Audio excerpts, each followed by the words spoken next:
Quisiera a modo de introducción preguntarles, ¿alguna vez escucharon esa frase que no hay nada gratis o alguna vez pensaron en el hecho de que no hay nada gratis? ¿Cuántas veces les ha pasado que les llegó un email en el que les informan que ganaron algo? O un email o una llamada que ganaste algo y que lo único que tenés que hacer para reclamar tu premio es responder ese email o llamar por teléfono o comprar algo y comprometerte con algo a largo plazo. Yo recuerdo una vez que estábamos de vacaciones con la familia en un hotel y luego de unos días un agente del hotel se acerca y me dice, queremos regalarles un almuerzo, queremos regalarles un almuerzo. Y además de un almuerzo, queremos regalarles un picnic completo para que puedan pasar con la familia y tomar una merienda, un montón de comida. Solamente lo único que les pedimos es que después del almuerzo aparten 1 hora y media porque queremos presentarles algo. ¿Sí? Entonces resulta que ese regalo no era otra cosa más que una estrategia de marketing para llevarnos a comprar algo. En muchos casos, incluso si realmente ganas algo, siempre hay algún tipo de trampa por atrás. ¿Sí? La gente a menudo repite ese clásico dicho que dice, cuando la limosna es grande, hasta el santo desconfía, dice ese dicho, ¿verdad? Y desgraciadamente, esa realidad de que siempre parece que hay una trampa atrás de algo gratis, ha influido en el pensamiento de muchas personas aún dentro de la iglesia. A veces escuchamos hablar o siempre escuchamos hablar del mensaje gratuito del Evangelio, del perdón de pecados, de la justificación gratuita, solo por la fe en el Señor Jesucristo, solo por la gracia de Dios.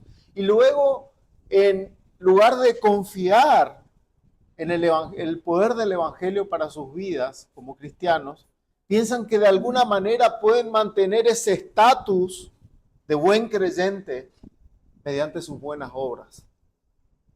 Creen que hay una obligación oculta, algún tipo de trampa en ese evangelio gratuito. Y este es el tipo de problema que el apóstol Pablo enfrentó en las iglesias de Galacia.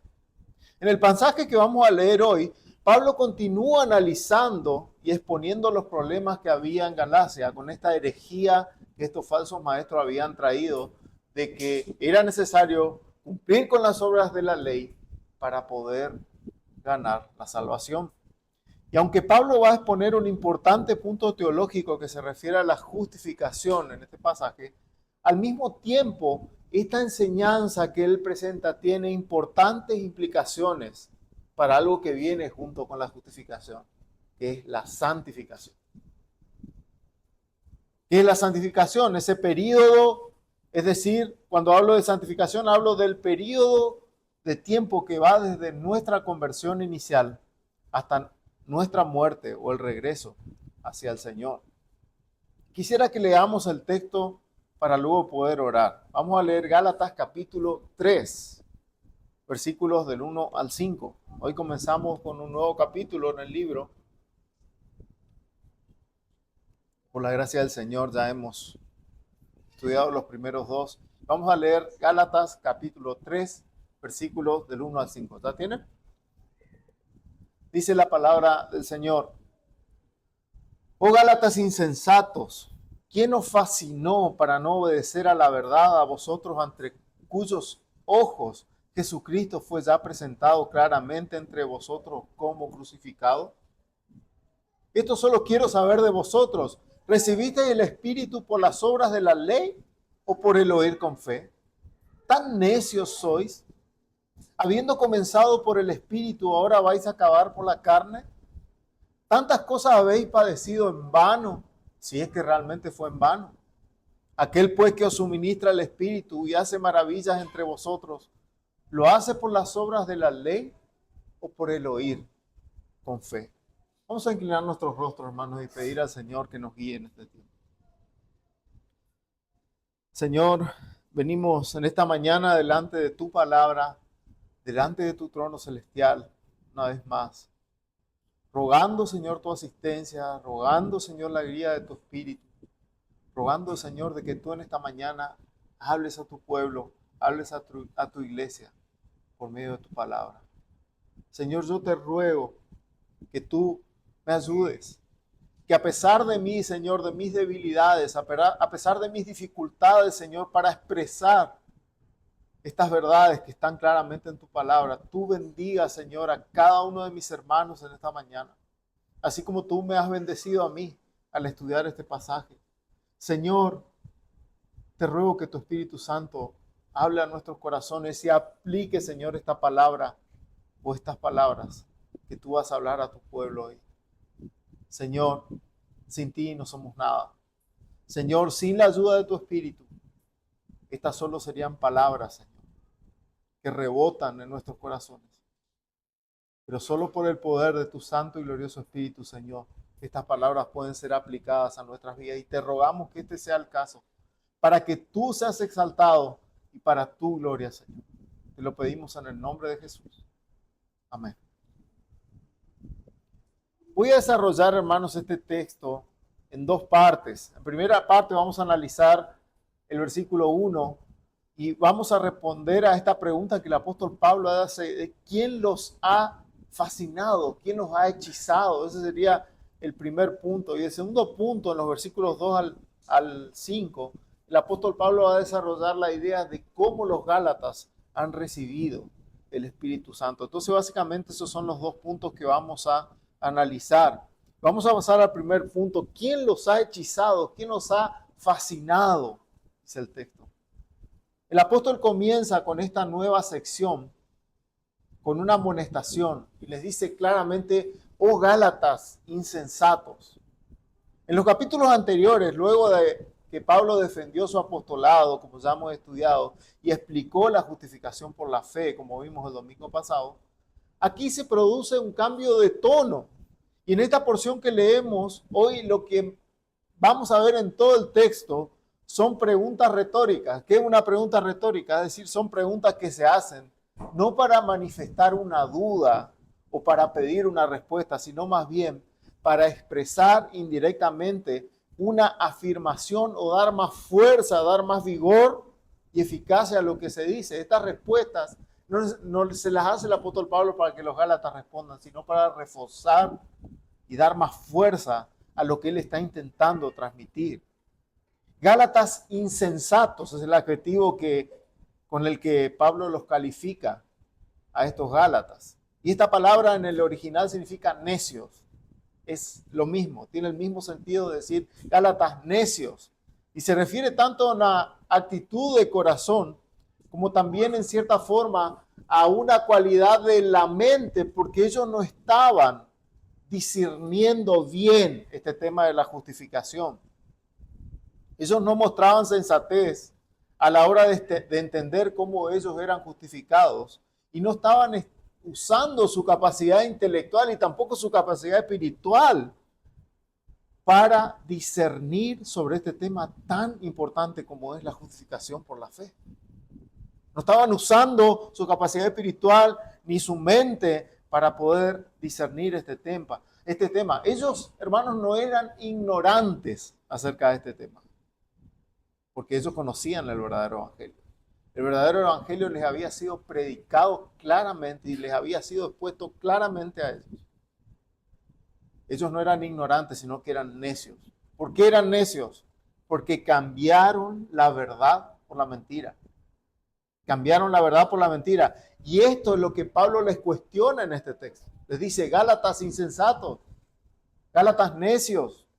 ¿Y acaso, hermanos, no es necio aquel que cambia la verdad divina por la mentira del mismo Satanás? No hay necedad más grande que esa. El que cambia la paz por la intranquilidad, la certeza por la duda, el gozo por el temor, o en este caso también claramente la libertad que ellos habían tenido en Cristo por la esclavitud a guardar las obras de la ley para justificación otra vez. Ahora bien, tenemos que entender que nuestro apóstol aquí está hablando con firmeza, pero él no lo hace, no escribe estas palabras de forma precipitada, de forma apurada, ni lo hace tampoco con ira, y tampoco hace esto con el propósito de provocar a los Gálatas, sino lo hace de la misma manera en la que Cristo le dijo a sus discípulos en Lucas 24, 25, si quieren anotar el pasaje. El Señor les dice a los discípulos, oh insensatos, es decir, necios, oh insensatos y tardos de corazón para creer. ¿Recuerdan cuando el Señor les dice así a sus discípulos? Si quieren anotar el pasaje de Lucas 24, 25 y leer el contexto, que el Señor les dice así. Es este mismo tono con el que el apóstol Pablo les habla aquí a los Gálatas, de una manera compadeciéndose de ellos, entristeciéndose por ellos, y como alguien que está sorprendido y asombrado a que ellos, a los que se le había predicado tan claramente el Evangelio, pudieran empezar a caminar en contra de ese mismo Evangelio que ellos habían recibido. Este es el sentir con el que Pablo escribe esta primera reprensión. Y el versículo 1 continúa diciendo, ¿quién nos fascinó para no obedecer a la verdad? A vosotros ante cuyos ojos Jesucristo fue ya presentado claramente entre vosotros como crucificado. La palabra, yo hoy les decía recién el título de este primer punto, lleva esa connotación y ese significado de quién nos fascinó, es decir, quién nos ha hechizado. Esta palabra en el original significa eso mismo, hechizar, como si alguien les estuviera diciendo, ¿quién los hechizó para no obedecer a la verdad?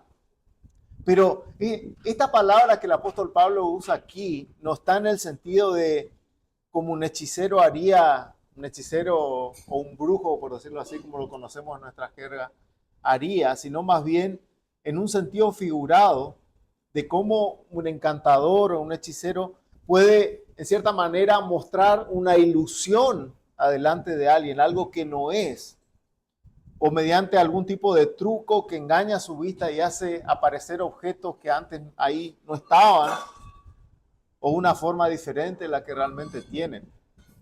Para que podamos entender, es algo parecido a lo que haría un mago, hoy que a veces nos quedamos asombrados cuando hacen aparecer cosas de la nada, así, wow, ¿cómo hizo? El sentido es este. ¿Quién los fascinó? ¿Quién los hechizó de esa manera para que ustedes le crean en lo que está haciendo?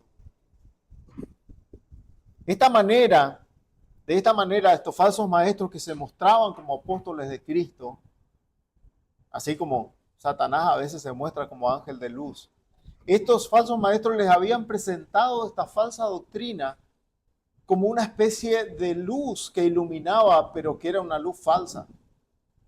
No era una luz verdadera. Iluminaba, pero no era una luz verdadera.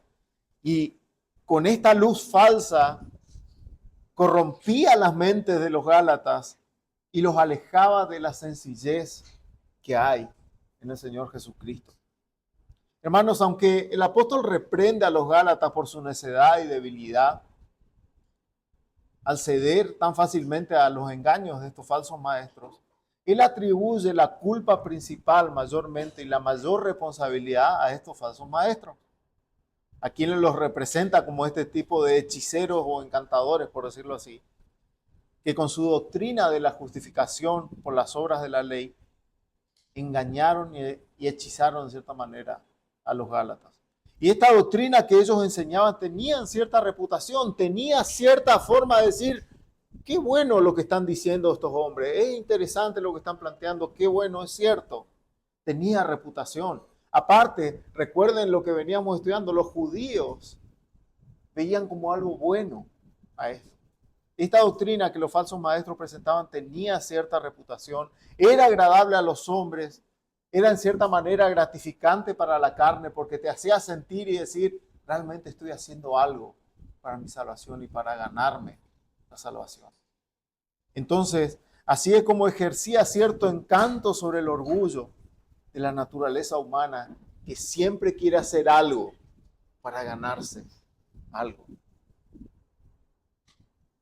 Cristo había sido presentado delante de los Gálatas como crucificado. Cristo había sido presentado como la única fuente plena de salvación y como la única fuente gratuita de salvación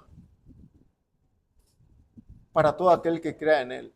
Pablo les había presentado a Cristo delante de ellos como si ellos pudieran verle con sus propios ojos.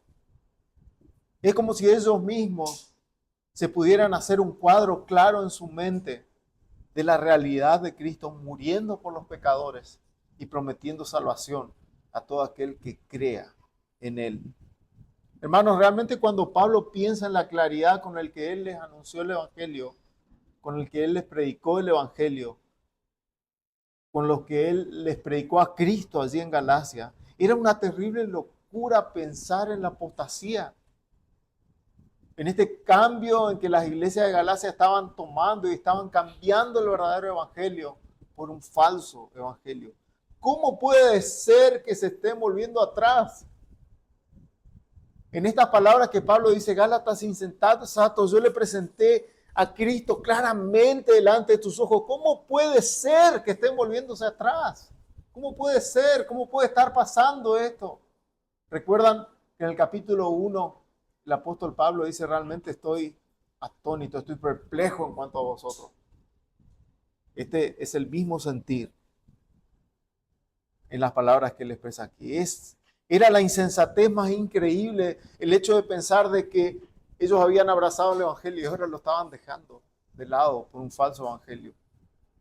Y hermanos, reflexionando acerca de esto, qué triste es a veces ver, no sé si les ha pasado, o han tenido la triste oportunidad de ver a personas que apostatan de la fe, especialmente si ellos han caminado con nosotros un buen tiempo, han escuchado claramente el Evangelio, se les ha presentado a Cristo como crucificado delante de ellos, parecía que lo han recibido, han perseverado un tiempo, pero progresivamente se van alejando de la verdad hasta que terminan completamente apartados del Señor, a tal punto de que niegan el Salvador y pisotean su nombre, como dice Hebreos 6. Qué triste es ver a estas personas. Yo tristemente he tenido la oportunidad a lo largo de mi vida de ver personas que han caminado este camino. Quizá te ha tocado ver a seres queridos o amigos en esta desesperante situación, o quizá alguien cercano a ti esté pensando en abandonar su fe. A veces quizá no es algo tan notorio, pero estamos viendo pequeños pasos que van llevando a un hermano a su destrucción. Esto es algo que también, la apostasía no es algo que se da repentinamente. Son pequeños pasos que se van dando en esa dirección hasta que termina totalmente alejado del Señor. Mis hermanos, si están frente a un caso así, no dejen de intentar persuadir a esa persona, así como los Gálatas estaban siendo persuadidos por el apóstol Pablo. El apóstol Pablo no dijo, está todo perdido, esta falsa doctrina se metió ahí, no hay nada más que hacer, vamos a otra cosa. No dijo eso. El apóstol Pablo les escribe esta carta e intenta persuadirlo, decirles, no vayan por ese camino, no sigan por ahí. Intentemos también hacer lo mismo con las personas a nuestro alrededor. Hermanos, los Gálatas corrían este peligro de muerte, era un peligro de muerte real, era algo real. Era un tema tan serio a tal punto de que sus almas estaban en juego. Y Pablo no iba a dejar de intentar convencerlos de abandonar este camino. Y el argumento básico del apóstol Pablo obliga a los Gálatas a plantearse la siguiente pregunta. Con lo que él le está diciendo aquí, ellos tenían que preguntarse lo siguiente. ¿Depende acaso nuestra justificación, nuestra rectitud delante de Dios de la obra de Cristo crucificado? ¿O depende de que nosotros cumplamos la ley de Moisés? Ellos tenían que hacerse esta pregunta. Era vital y la respuesta a esta pregunta iba a marcar el camino que debían tomar. Y en los versículos siguientes el apóstol Pablo responde a esta pregunta. Repito la pregunta. ¿Depende nuestra rectitud ante Dios de la obra de Cristo crucificado o depende de que nosotros cumplamos la ley de Moisés? ¿Qué depende? El apóstol Pablo responde a esta pregunta a partir del versículo 2. Y con esto quisiera que pasemos al segundo punto. ¿Cómo han recibido el Espíritu Santo? ¿Cómo recibieron el Espíritu Santo? Versículo 2 dice, esto solo quiero saber de vosotros. ¿Recibisteis el Espíritu por las obras de la ley o por el oír con fe? El sentido de este pasaje es claramente la oposición de la salvación por la fe a la salvación por las obras.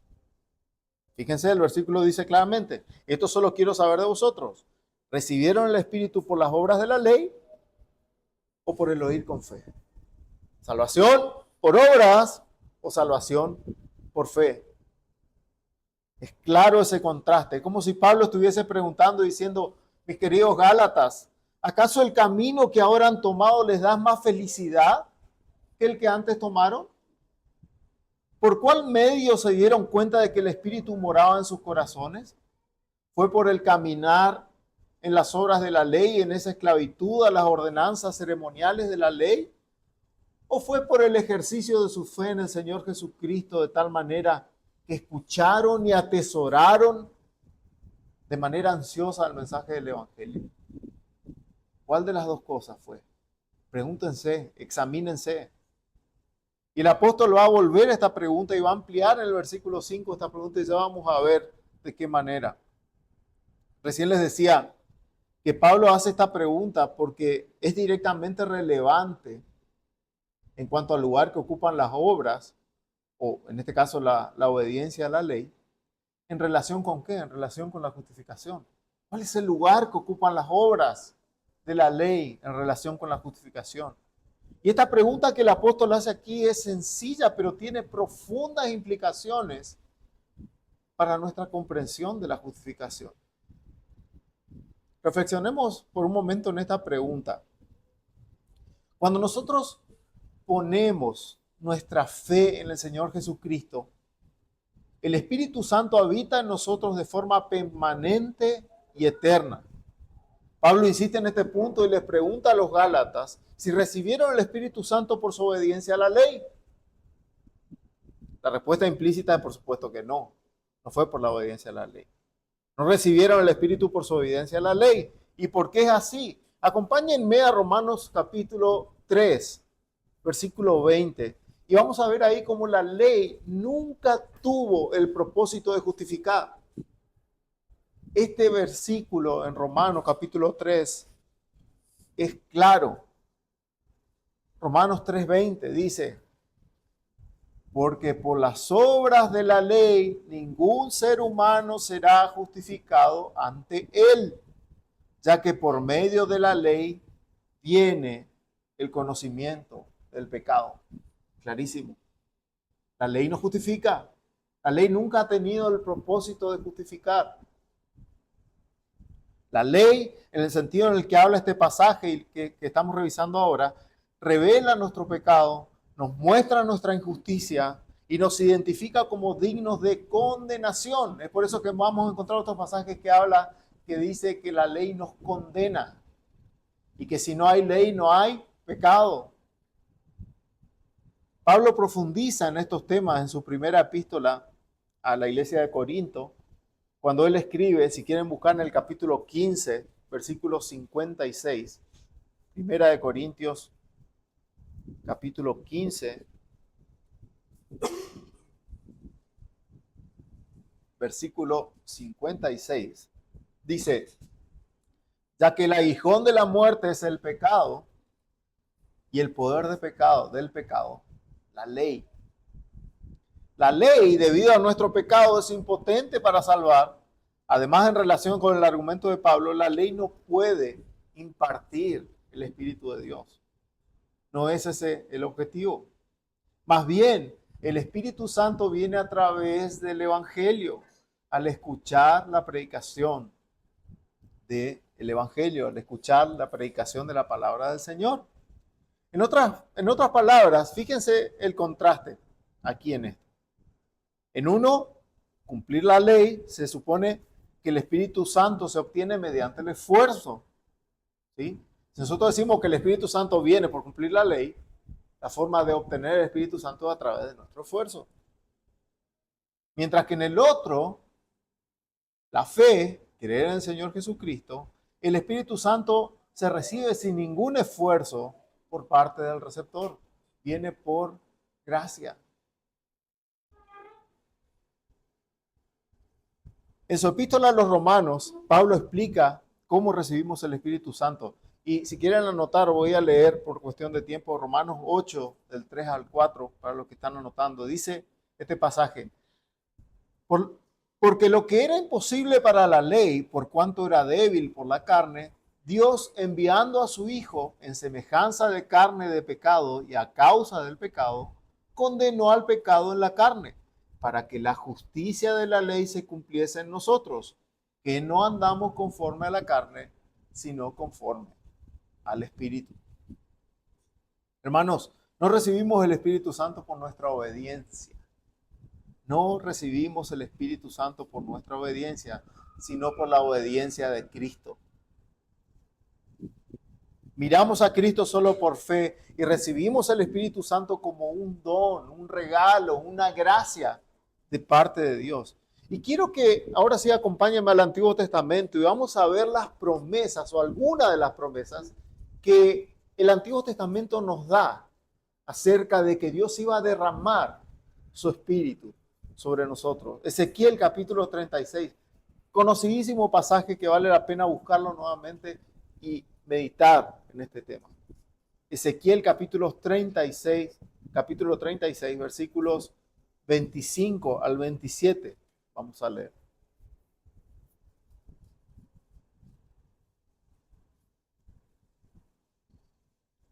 Dice el versículo 25, esparciré sobre vosotros agua limpia y seréis limpiados de todas vuestras inmundicias y de todos vuestros ídolos os limpiaré.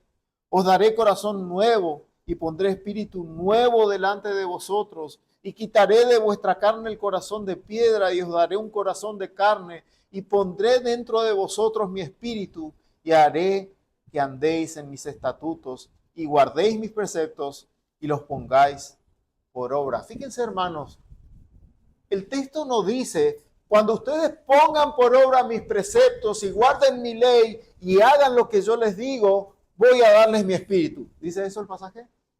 No dice eso. Dice, voy a poner mi espíritu en ustedes para que ustedes obedezcan mi ley y para que luego de eso ustedes anden en mis estatutos y guarden mis preceptos. Tengan en mente este pasaje.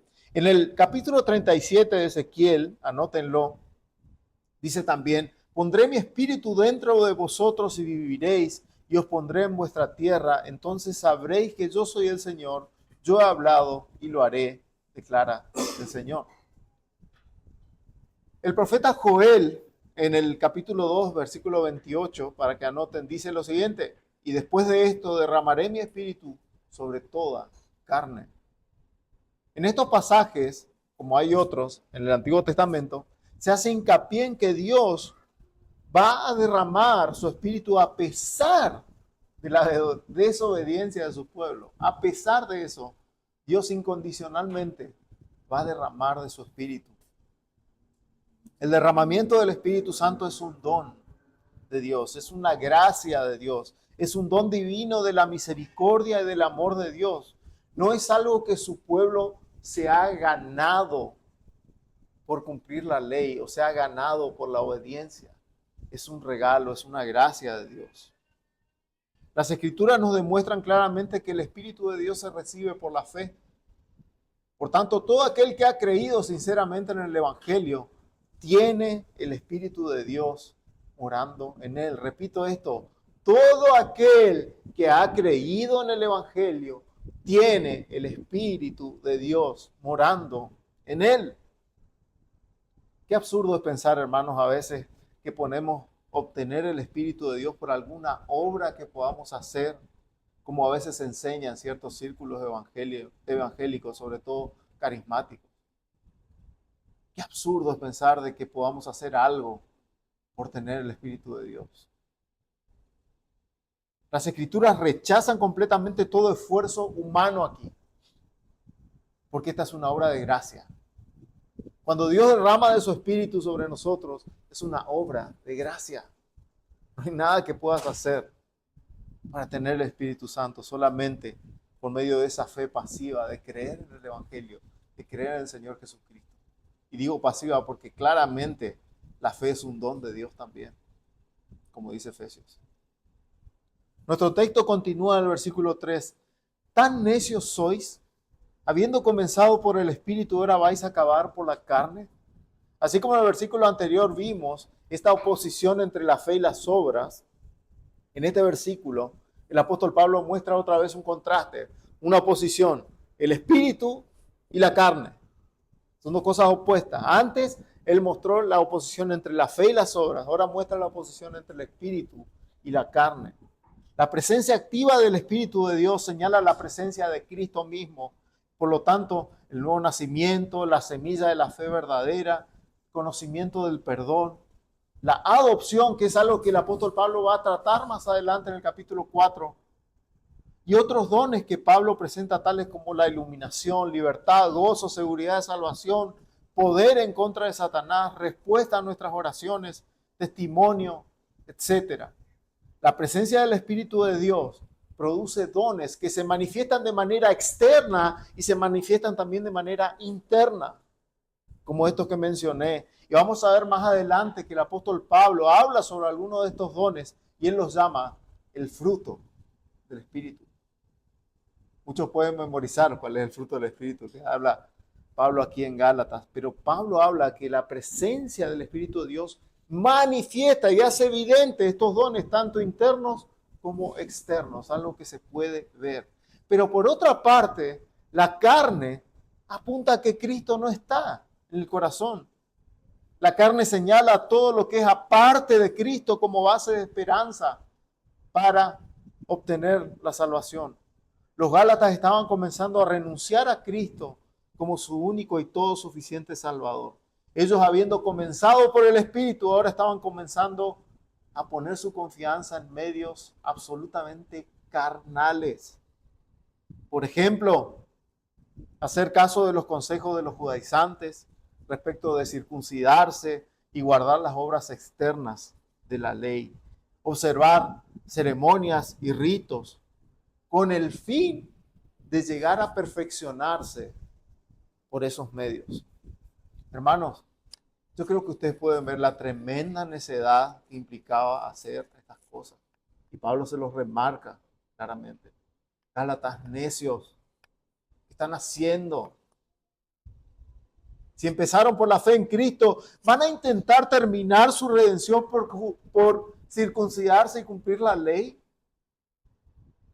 Es evidente que la respuesta a esta pregunta es no. No vayan por ese camino. El argumento más amplio que Pablo aquí da es que tanto la justificación como la santificación son por gracia. Tanto la justificación como la santificación son por gracia, mediante la fe en el Señor Jesucristo y por el poder del Espíritu Santo. No somos justificados ni somos santificados por nuestras buenas obras. No lo somos. Las dos cosas son por gracia. Y quiero leerles lo que dice nuestro catecismo, que ya vamos a ver más adelante, la pregunta 36 y la pregunta 38. Y les leo, y anótenla para leerla, pregunta 36 y pregunta 38. La 37 sobre la adopción, pero la 36 pregunta, ¿qué es la justificación? Esa es la pregunta. ¿Qué es la justificación? Y prestan atención a la respuesta. Dice, la justificación es un acto de la libre gracia de Dios, en el que Él perdona todos nuestros pecados y nos acepta como justos ante sus ojos, solo por la justicia de Cristo que nos es imputada y que recibimos solo por la fe.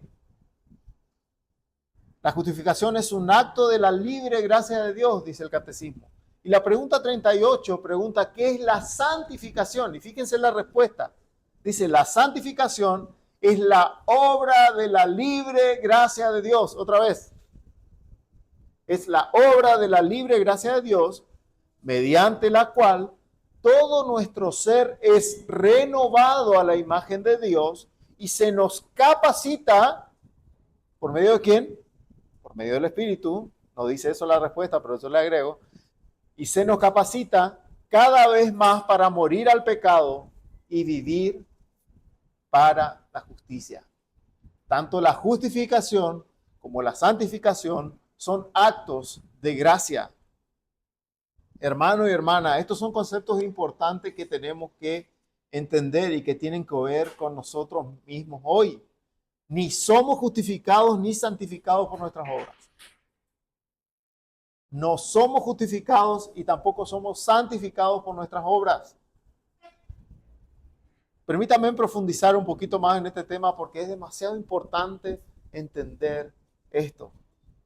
Quiero compartirles un párrafo de un teólogo de Princeton que se llamaba Charles Hodge, y él decía lo siguiente acerca de este tema.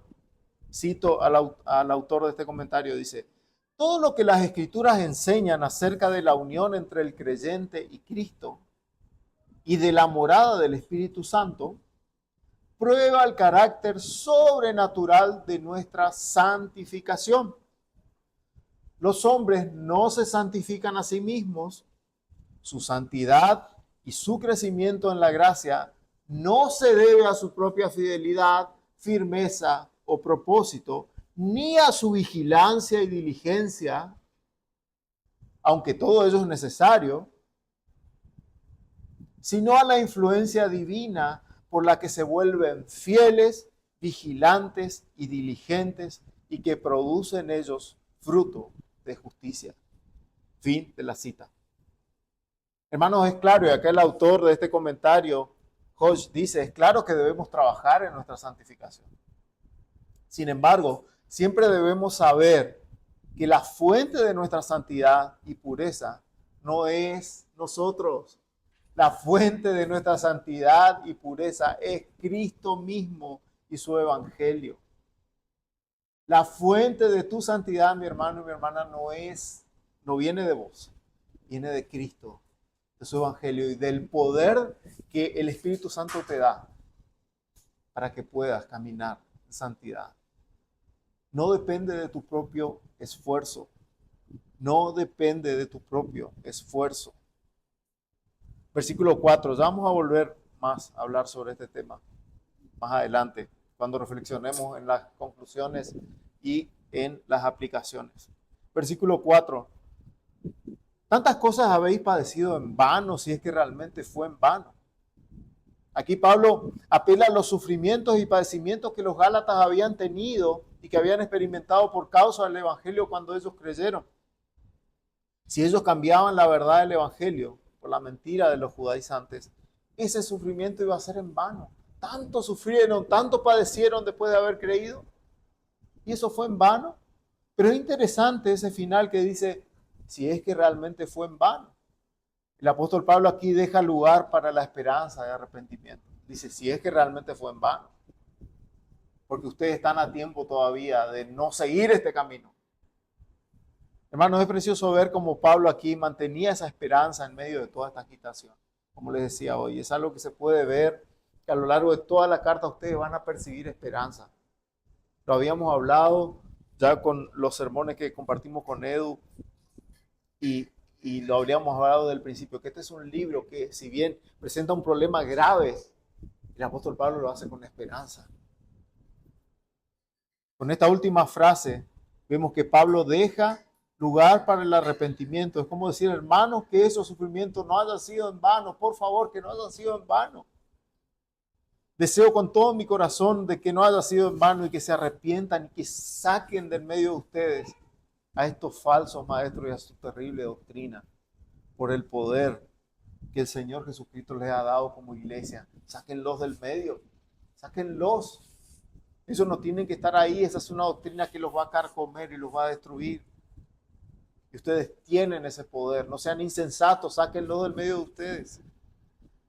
En el versículo siguiente insiste en este mismo argumento preguntando, dice, aquel pues que os suministra el Espíritu y hace maravillas entre vosotros, ¿lo hace por las obras de la ley o por el oír con fe? ¿Qué fue lo que hizo que Dios obrara milagros en ellos? ¿Fue guardar las obras de la ley o haber creído en el Evangelio y en el poder del Evangelio por medio de la fe? Una vez más, la respuesta obvia a esta pregunta es que ellos han recibido las bendiciones del Espíritu Santo por la fe, no por la obediencia. Hace un momento ya explicamos esta idea de lo que se expresa en este versículo de suministrar el Espíritu, de darle el Espíritu. Pero ahora Pablo agrega que el Espíritu de Dios hace maravillas entre vosotros. Esto significa que los milagros, fuerzas o poderes de los que habla el apóstol también pueden considerarse como dones o como los que se conoce como carismas externos, ya sean dones especiales como la profecía, sanidad, las lenguas, interpretación de lenguas, que estaban vigentes en ese periodo mientras se escribía el Nuevo Testamento. O también se puede referir a frutos morales y espirituales del carácter que el Espíritu Santo iba transformando en ellos, tales como la fe, la esperanza y el amor. Existen buenas razones para creer que Pablo tiene en mente las dos cosas cuando él dice esto. Porque cuando enumera las diversas bendiciones que el Espíritu Santo había dado a la iglesia, pasa del primer grupo, es decir, de los dones carismáticos, por decirlo así, al segundo, registrado en lo que él llama en el fruto del Espíritu. ¿Sí? Sobre los Gálatas se habían derramado estas dos clases de bendiciones. Eso habían visto el poder del Espíritu de Dios obrando en medio de ellos a través de estas cosas. Lo habían visto. Y Pablo les pregunta, ¿por medio de qué vieron eso? ¿Acaso el poder del Espíritu se mostró delante de ustedes cuando ustedes empezaron a guardar las obras de la ley y a decir recibimos justificación y salvación por esto? ¿O cuando han creído en el Evangelio? La respuesta era obvia y esta respuesta demuestra una vez más la insensatez de lo que estaban haciendo. Para ir concluyendo, y con esto finalizo el segundo punto y ya paso a las conclusiones y a meditar más en esta y reflexionar acerca del pasaje. Quisiera meditar con ustedes, si me lo permiten, trayendo este pasaje al hoy y aplicándolo a nuestros corazones. Y hermanos, una de las cosas más difíciles con las que luchamos muchos cristianos es la naturaleza gratuita del Evangelio. Y créanme, hermanos, a veces esto está tan asimilado en nosotros, es decir, no luchamos contra eso, pero sí luchamos, porque nuestra carne está ahí. Nuestra carne está ahí. Luchamos con esa naturaleza gratuita del Evangelio. Estamos condicionados por ese viejo cliché que dice que no hay nada que pueda ser gratis, como el ejemplo de lo que yo les decía hoy en la introducción. En consecuencia, pensamos que tiene que haber algo que hagamos para contribuir a nuestra salvación. No puede ser que esto sea gratis, que yo no haga nada. Quizás haya algún acto de obediencia o alguna cantidad de justicia o algún tipo de esfuerzo que yo pueda hacer para decir, tengo el favor de Dios en esto porque hice esto. Sin embargo, en este pasaje el apóstol Pablo contrasta constantemente las obras de la ley, es decir, el esfuerzo humano, con el don gratuito del Espíritu Santo que viene por medio de la fe. Lutero, quiero citar aquí a Lutero, y él explica este contraste que Pablo establece, y les pido que presten atención a lo que dice Lutero aquí. Dice, la ley nunca trae al Espíritu Santo, por lo tanto no justifica porque solo enseña lo que debemos hacer. Pero el Evangelio sí trae al Espíritu Santo porque enseña lo que debemos recibir. Enseña lo que debemos recibir. Por lo tanto, la ley y el Evangelio son dos doctrinas totalmente contrarias. En consecuencia, poner nuestra justicia en la ley es simplemente entrar en conflicto con el Evangelio, porque la ley es un capataz, exige que trabajemos y que demos. En resumen, quiere obtener algo de nosotros. El Evangelio, por el contrario, no exige, concede libremente. Nos ordena que extendamos nuestras manos y recibamos lo que se nos ofrece.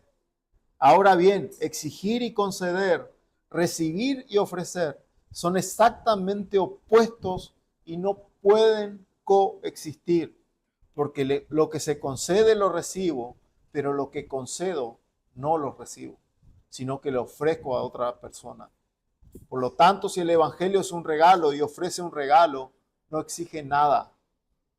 Por otro lado, la ley no concede nada, nos impone exigencias y además imposibles de cumplir. Fin de la cita. Hermanos, el Evangelio Nuestra justificación y la presencia interior del Espíritu Santo son todos dones gratuitos de parte de Dios. Convénzanse de eso, hermano, y que eso les dé paz. Convenzámonos de eso. El Evangelio, nuestra justificación y la presencia interior del Espíritu Santo que ha sido derramada sobre nosotros son todos dones gratuitos. William Perkins, famoso teólogo puritano del siglo XVI, explica la relación entre la ley y el Evangelio. Él dice lo siguiente: aquí digo, vemos la diferencia entre la ley y el Evangelio. La ley no nos ministra el Espíritu, pues solo nos muestra nuestra enfermedad y no nos da remedio. El Evangelio ministra el Espíritu, pues nos muestra lo que debemos hacer y con ello nos da el Espíritu para que hagamos lo que se nos encomienda en el Evangelio.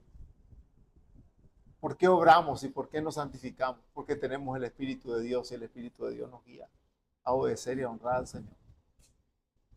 Dios nos concede libremente la fe y nos capacita para creer. Y cuando creemos nos perdona libremente nuestros pecados, nos imputa la justicia de Cristo y su Espíritu Santo mora permanentemente en nosotros. La salvación es solamente por gracia, por medio de la fe. Pero hermanos, no todo queda allí solamente. Cuando somos salvados, no queda solamente allí, no es que somos salvados y listo. Nuestra redención incluye nuestra santificación. Es un paquete completo, no es a medias. Nuestra redención incluye nuestra santificación. Recordemos que Cristo es tanto el autor como el consumador de nuestra fe. Es aquel que nos justifica, es también quien nos santifica mediante la obra del Espíritu Santo morando en nosotros. Nuestra redención, hermanos, no es una especie de propuesta al 50% en el que Dios nos da su gracia y nosotros después ponemos todo nuestro esfuerzo para hacer el 50% restante. No funciona así. No funciona así. Recordemos de nuevo lo que el profeta Ezequiel escribió. Y os daré un corazón nuevo y pondré dentro de vosotros un espíritu nuevo. Quitaré de vuestra carne el corazón de piedra y os daré un corazón de carne. Pondré mi espíritu dentro de vosotros y haré que anden en mis estatutos y que guarden mis preceptos. Paquete completo. No es que yo me salvo y después hago lo que quiero. No existe eso. Eso no es salvación. Justificación y santificación vienen juntos por gracia. Hermanos, esto tiene que hacer y tiene que traer a nuestros corazones un profundo consuelo y un profundo descanso en el Señor. Debemos rendirnos, descansar y mirar con fe a Cristo. Y Él nos conforma a su imagen mediante la obra del Espíritu Santo en nosotros. Y hermanos, la obra del Espíritu Santo en nosotros es algo que sucede y es real. No existe un cristiano que haya creído que el Espíritu Santo no obre en él. No existe. No existe. Es por eso que nosotros decimos, ¿puede una persona tener fe? Y es por eso que, mejor dicho, Santiago dice, ¿puede una persona tener fe y no tener obra? No, es algo imposible. Porque viene el paquete completo. Si faltan las obras, es porque quizá no está lo primero. Debemos acercarnos a Cristo y confiar en Él, de que si Él nos ha dado su Espíritu, podemos caminar en santidad. Tenemos que tener esa seguridad y esa certeza. Ahora, ¿qué se supone? ¿Qué se supone que debe marcar nuestro descanso en Cristo? Hermanos, y acá está la clave. Yo les voy a dar la clave de cómo caminamos en nuestra vida de santificación descansando en Cristo. Y la palabra del Señor nos da mucha claridad en esto. Yo creo que ustedes ya lo saben, no les voy a enseñar nada nuevo. Ya lo sabemos, pero es importante recordarlo. ¿Cómo nos acercamos al Señor para nuestra santificación descansando en Él? Usando los medios que Él nos ha dejado. Los medios de gracia. ¿Cuáles son esos medios de gracia? La oración. La oración. Nos acercamos a Cristo por medio Cristo por medio del Espíritu Santo. Nos acercamos usando la oración. El Señor nos conforma a su imagen a través de la oración. ¿Cuál es otro medio de gracia? La lectura de la palabra del Señor. Santifícalos en tu verdad. Tu palabra es verdad.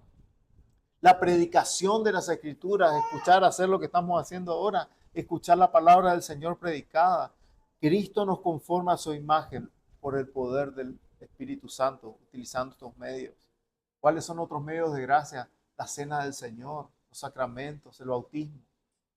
Son medios que Dios ha decretado para nuestra santificación. Y estas cosas, hermanos, son tan simples y las recordamos una y otra vez. Pero muchos cristianos no hacemos uso de los medios de gracia en nuestro caminar. Y a veces decimos, ¿por qué vivo tan derrotado y cayendo en pecado todos los días y no me puedo santificar y me cuesta tanto? Es muy sencillo, hermano. No estás usando los medios de gracia que el Señor te ha dado. Porque si los usás en el poder del Espíritu y confiando en el Señor, créeme que da resultado. No asistimos a la iglesia para escuchar la predicación de la palabra, no oramos, no leemos la palabra del Señor, no meditamos y contemplamos la palabra del Señor, evitamos los sacramentos a veces cuando tengamos la cena del Señor. Recuerden, la cena del Señor es un medio de gracia. Dios santifica a su pueblo a través de compartir la comunión. Cuando nosotros constituyamos, tengamos constituida la iglesia, algo que vamos a hacer frecuentemente es compartir la cena del Señor. ¿Cuántos cristianos vemos que lamentablemente rehúsan ir a estas reuniones a compartir la cena del Señor? Qué triste. Es un medio de gracia. Hermanos, los medios de gracia tienen que ser una prioridad en nuestras vidas. Y me lo estoy diciendo para mí también, hermanos. Los medios de gracia, Carlos, tienen que ser una prioridad en tu vida. ¿Lo son? ¿Lo son? Es la oración, la lectura y la meditación de la palabra, escuchar la predicación de la palabra, compartir la cena del Señor. ¿Es algo que es una prioridad en tu vida?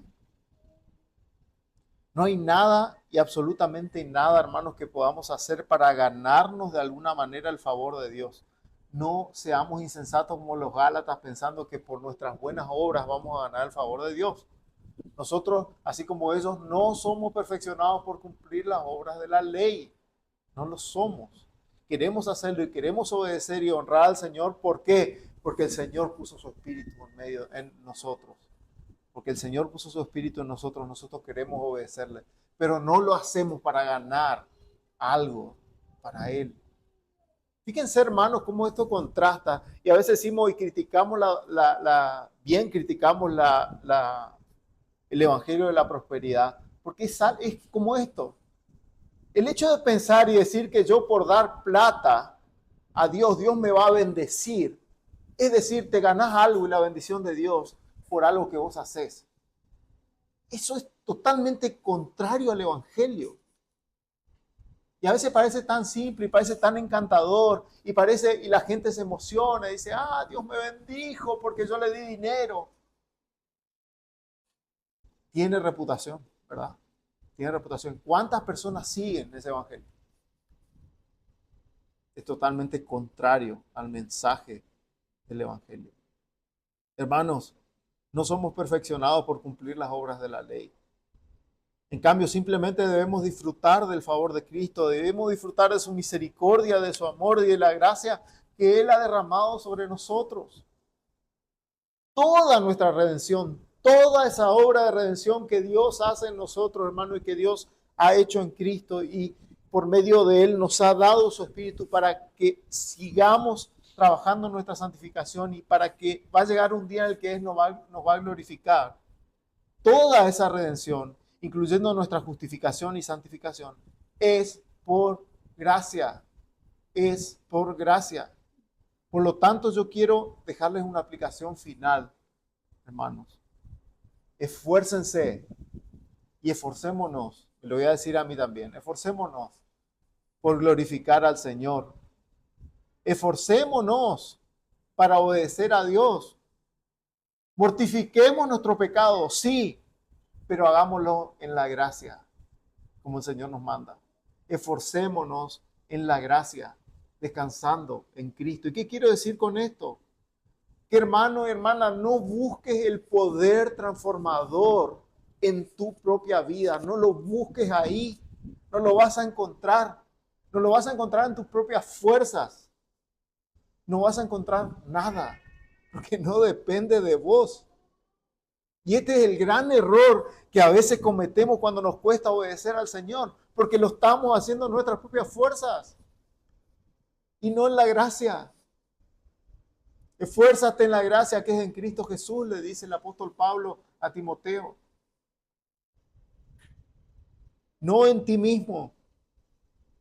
No hay nada bueno en vos mismo. No hay nada bueno en vos mismo. Busca el poder transformador del Espíritu de Dios en los medios de gracia. Eso es esforzarse en la gracia.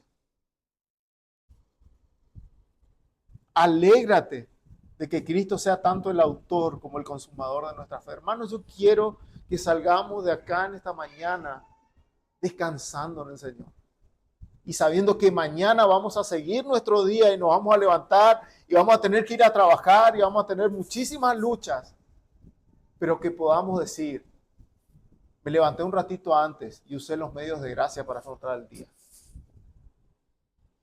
Y Señor, yo sé que tú me ayudarás.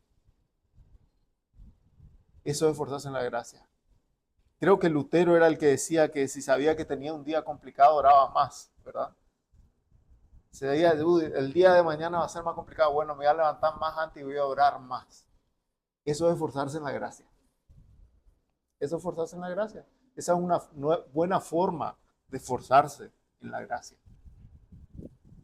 Qué distinto es cuando yo me levanto y digo, Señor, yo voy a poder afrontar este día. Y no busco al Señor, no hago nada, ni siquiera oro. Y digo, vamos adelante, yo voy a poder. Encuentro fuerza en mí mismo. Nada bueno puede salir de ahí. Nada bueno. ¿Sí? Esforzarse en la gracia es la clave, hermanos, para que podamos ser santificados, para que podamos crecer.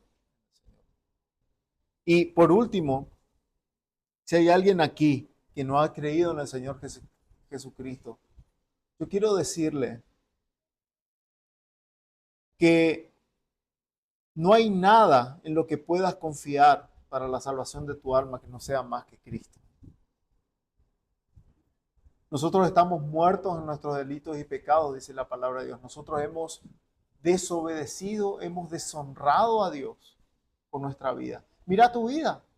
Simplemente mira y poné la ley de Dios y poné el primer mandamiento que dice amarás a Dios sobre todas las cosas y vas a ver cómo no amas a Dios.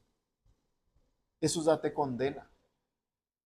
La ley te condena. La ley, como aprendíamos recién, es para el conocimiento de pecado. Y si vos mirás los 10 mandamientos, por ejemplo, que son un resumen de la ley de Dios, vas a ver que no los cumpliste a la perfección a ninguno. Pero quiero decirte que hay esperanza. Porque como estábamos hablando recién, la obra que te puede salvar no proviene de vos, proviene de otro que obró en tu lugar, que fue el Señor Jesucristo, quien cumplió la perfecta ley de Dios, quien fue a la cruz del Calvario, a quien le fueron cargados los pecados de los que creerían en Él.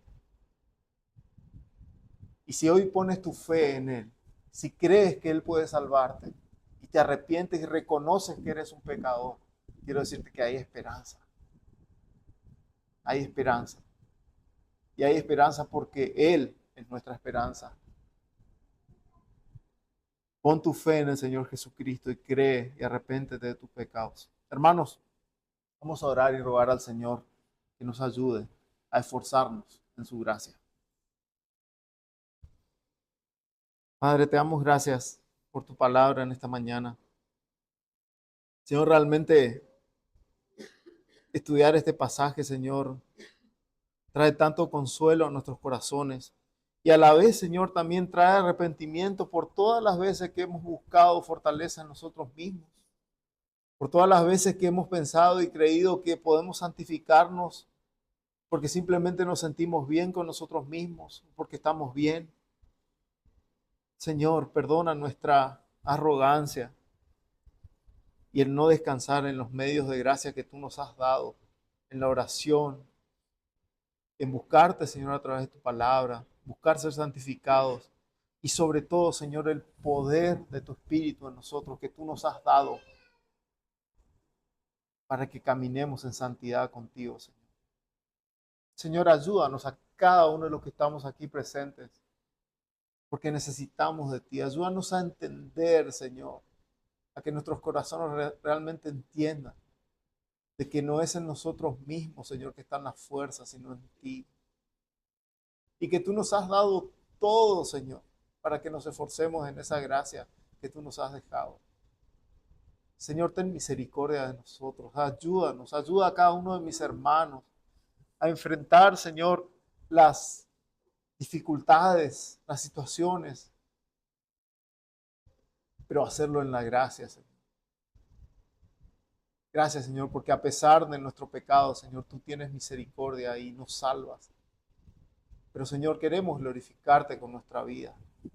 Queremos caminar en santidad para que tú seas exaltado en medio nuestro, Señor. Rogamos que tú nos ayudes, Señor. Lo pedimos en el nombre de Jesús.